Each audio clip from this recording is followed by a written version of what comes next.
This will be a very brief kind of top-line overview of the activities of the past year. As Karen mentioned, there will be a nicely formatted, complete and printed activities report coming out early in the next year so that we can really look at the full picture of 2015 after we wrap up the year and release that together with the finalized 2015 reports in advance of the next General Assembly. But in the meantime, I would like to provide just a few quick highlights. So first of all, an update on the human resource situation in the Secretariat here in Geneva. As both Karen and Natasha mentioned, we've been enhancing our capacity here.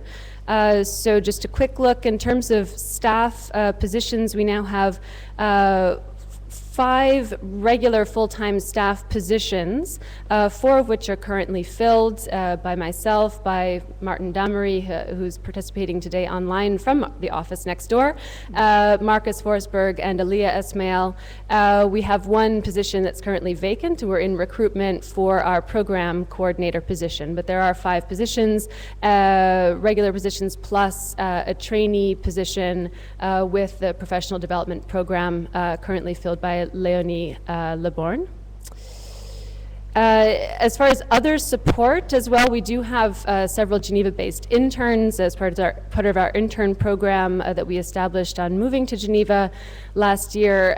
We also have full-time administrative support now based in India, which has been very helpful in the past year in streamlining processes, and we're also working extensively with actually governing member Elizabeth Holland, who's here with us today as a consulting expert on international humanitarian law for both our online and on-site programs. And then we're now working with a rather large pool of other consultants for specific initiatives, both online and with our on-site programs, who are not based in Geneva necessarily. Now moving on to membership, a quick overview of the past year. We've had 393 new members in the past year who applied, were accepted, and then paid their dues in 2015. This total figure for 2015 will be higher once we have the newest members paying their dues. We've had a lot of people join just in the last couple of weeks. So once those people have paid their dues, the total number for 2015 will be a bit higher. Approximately 35% of these new members who joined this year have participated in on-site courses and workshops. This is always an important figure for us to look at because it means that the remaining majority of the members were actually joining this year for other reasons which have been developing significantly. So that would include, for example, professional networking, both online and on-site, where we have high concentrations of members, also participating in a more organized fashion in communities of practice, particularly in humanitarian law and policy, but increasingly in other related areas. Also, many members we find this year joining in order to be able to contribute their experience and their expertise to support the PHAP mission, which is great to see, and that would be in the form of, for example, writing pieces for the website or contributing as panelists or other subject matter experts in online and on-site events. Then looking at the spread globally of the membership, and the total membership we see is currently based in 146 different countries and coming from all across the sector in terms of professional affiliations. A quick look at the highest concentrations of the total membership by country. I've just put up here the first 10 or 15 in the list, but to quickly run through in case some are not able to see, the list as it stands right now is first the US, then Pakistan, Switzerland, Kenya, Palestine, Afghanistan, Sudan, the UK, Jordan, Somalia, DRC, Ethiopia, Canada, South Sudan, Nigeria. As you can see, it's a very diverse, geographically diverse membership with concentrations in a number of different locations around the world. Then still on the diversity of the membership, wanted to show the latest figures as far as organizational affiliation. This has remained quite stable over the last several years, and we see that we still maintain approximately a third of the membership coming from UN agencies, a bit more than a third now with NGOs, both local and international, and then the remaining third being a mix of people coming from the Red Cross movement, governments, both civilian and in some cases military government affiliations, also academia and private sector, and a variety of independent consultants, primarily making up that 8% other. And then just another quick look geographically with a chart. We see members based really all over the world, with the exception currently of South America, where we only have approximately 2% of the membership. And then citizenship also very global in the membership. So now moving on to, as you all know, a major area of activity for PHAP, the on-site courses and workshops on humanitarian law and policy. So again, a very top-level overview here of the past year. We've conducted 18 different events in 7 locations, including Amman, Beirut, Dakar, Washington, D.C., Dubai, Geneva, and Nairobi, and have worked primarily in English, but also with some events, a couple of events in French and one in Arabic. There have been 109 participants in the Law and Policy core courses, 138 in our thematic workshops on a variety of related topics, and 139 participants in special courses. So these are primarily specially tailored courses, for example, for ECHO, Geneva Call, OCHA, and UNICEF. And not getting into all the detail here, but participant feedback continues to be very positive throughout the year, and we have continued to develop new content and continue to adjust existing programs based on the feedback that we receive in each course.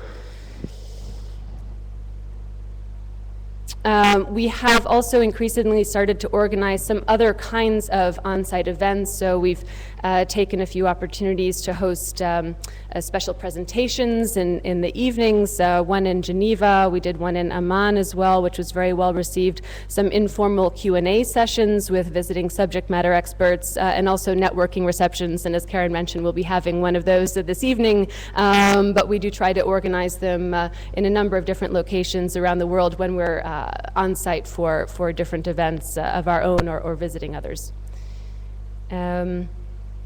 Then moving into the online space, this has been a new area. I think both Natasha and Karen mentioned this as well. So rather than just look at the 2015 year, I'm actually looking back to May 2014 to give you the full picture from the date when PHAP first started with online events. It's only been about a year and a half.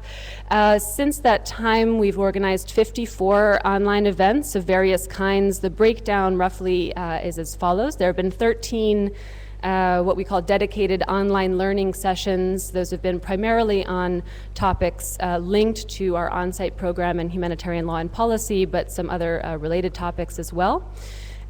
We've done a large number of events, 29 events in support of the World Humanitarian Summit consultation process, and that has been on a very wide range of topics, but a focus on those of what we know are of greatest interest to the membership based on their responses to surveys and their member profiles. 7 of those also included online learning components in addition to the consultation element. And then there have been 13 other online events which have mainly been in response to requests from other organizations who were interested in using our platform and reaching out to the PHAP network to support other research projects. So for example, with NRC, we organized a consultation event around some of their current research on principles in practice.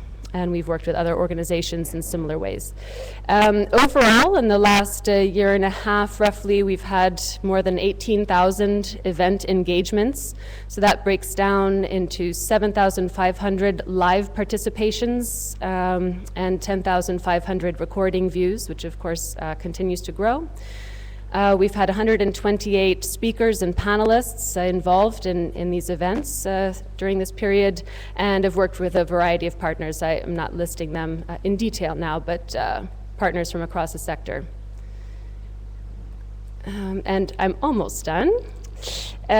Just a quick note about the evolving formats of the online events. I just wanted to quickly mention I think some of you will recall that earlier this year we piloted a concept that we called the exchange hubs, where we were looking to combine the online live discussion events with some what we call asynchronous contributions from members and other experts to really dig into a topic over a period of 4 or 6 weeks with a variety of different formats to really provide a more intensive experience for peer exchange and learning.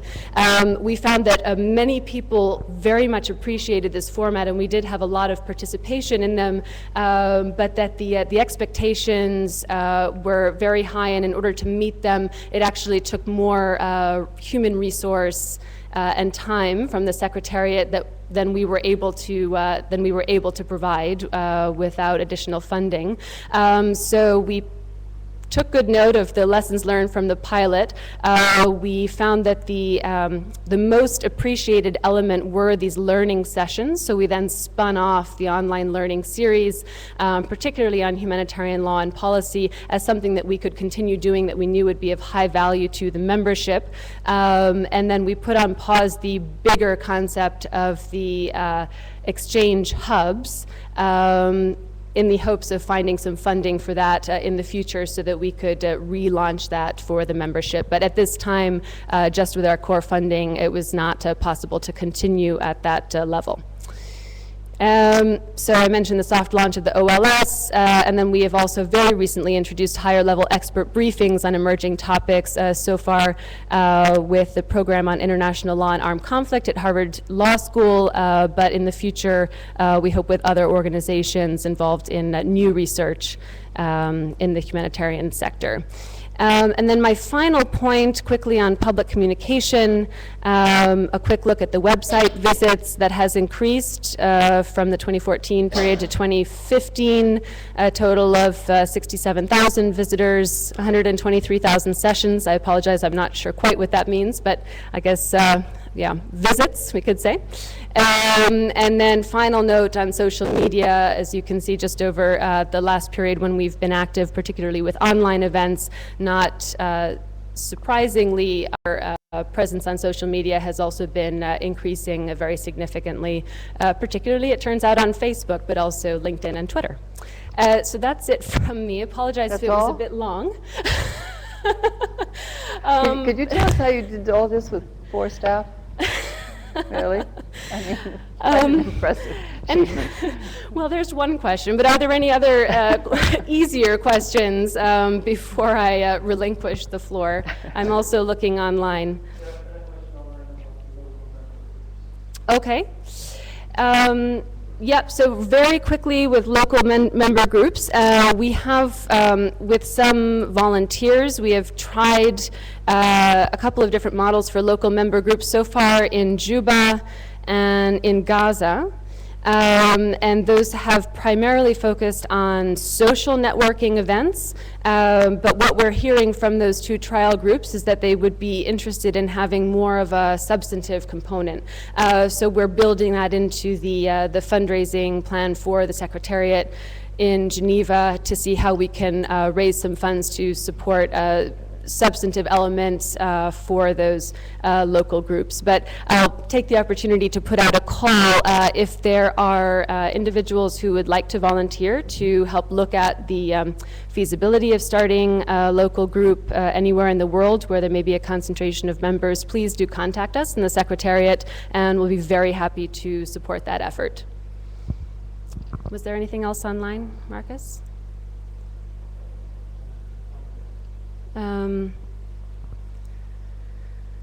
Okay, yep, we have a question regarding contributions from PHAP to the World Humanitarian Summit 2016. Karen briefly mentioned this in her remarks, but I'll just quickly say that yes, the invitations, as we understand, for Istanbul have not gone out yet, but we've been informed that PHAP will be invited to the summit in Istanbul. So we'll be taking the opportunity of the strategic retreat that Karen mentioned taking place in the first week of February to assess the status of the summit process in light of the needs and interests of the PHAP membership, which we'll be seeing coming out of the ongoing research and upcoming survey, and then we'll prepare our position for PHAP's participation in Istanbul.